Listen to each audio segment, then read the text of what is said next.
If you live alone, you probably have a routine. You lock your doors, you check your windows, you turn off the lights the same way every night. It becomes automatic, predictable, safe. But what if someone else knows your routine better than you do? 2 years ago, a software analyst named Daniel Hayes moved into a quiet suburban home in Plano. Nothing unusual about the neighborhood. Quiet streets, identical houses, porch lights turning off around the same time every night. But 3 weeks after moving in, Daniel found something on his kitchen counter, a handwritten note. It said, "You forgot to lock the back door last night." Daniel lived alone, and he was absolutely sure he hadn't forgotten. Daniel's life was structured. He worked remote, logged off at 6 p.m., cooked dinner around 7 p.m., locked every door before bed at 11:30 p.m. The house itself was modern, but quiet. Open living room, small kitchen, a hallway leading to 2 bedrooms. At night, the silence was noticeable. No city noise, just the faint hum of the refrigerator and the occasional creak of the house settling. The first note appeared on a Tuesday morning, white paper, placed neatly in the center of the kitchen counter. No forced entry, no broken windows, no sign anyone had been inside. He checked the locks. Everything was secure. That night, he double-checked everything before going to bed. Doors locked, windows sealed. He even placed a chair against the back door. The next morning, the chair was moved. Not far, just enough to notice. And another note waited on the counter. You woke up at 2:14 a.m. Daniel's stomach tightened. He didn't remember waking up. But something about the number felt specific. That night, he set an alarm to wake himself at 10 a.m. When the alarm went off, the house was silent. No movement, no sound. He walked through every room. Nothing. No one there. But when he returned to the bedroom, the alarm clock read 2:14 a.m. and it was turned off. Daniel didn't remember touching it. The next morning, another note appeared. You checked the hallway twice. His breathing grew uneven. Someone wasn't just entering the house. Someone was watching him closely. Daniel installed cameras. Front door, back door, living room, hallway. The system recorded everything. That night, he stayed awake, watching the live feed on his laptop. Hours passed. Nothing moved. At 3:03 a.m., his eyes grew heavy. He blinked, just for a second.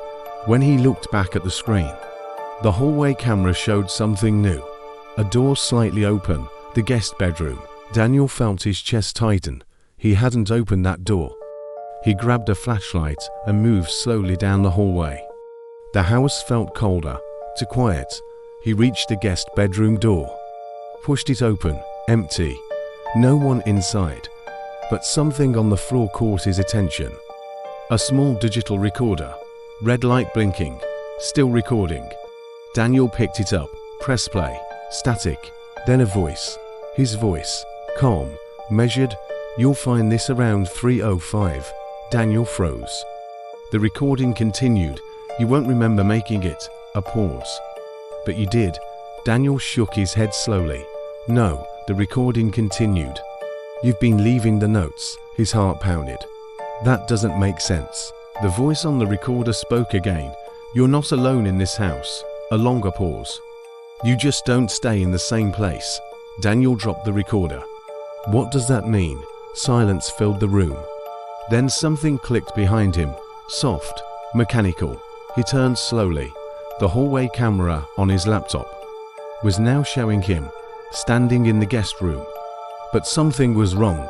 The angle was different, closer, like the camera wasn't mounted anymore, like someone was holding it.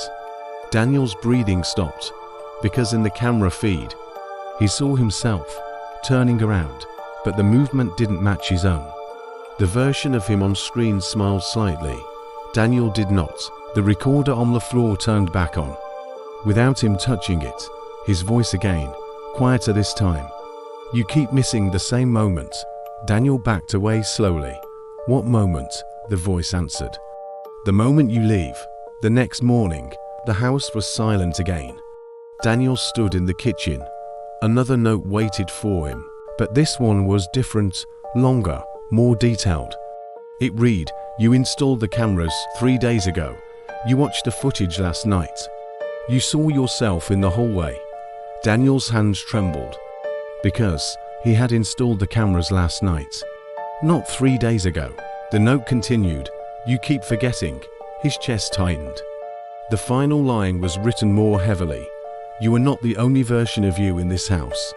Daniel slowly looked toward the hallway.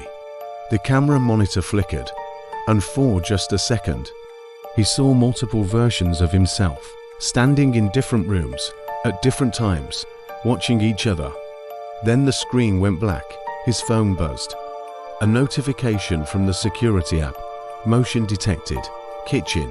Daniel looked up slowly, because he was already standing in the kitchen, and when he turned toward the counter, there was a new note. Fresh ink, still wet.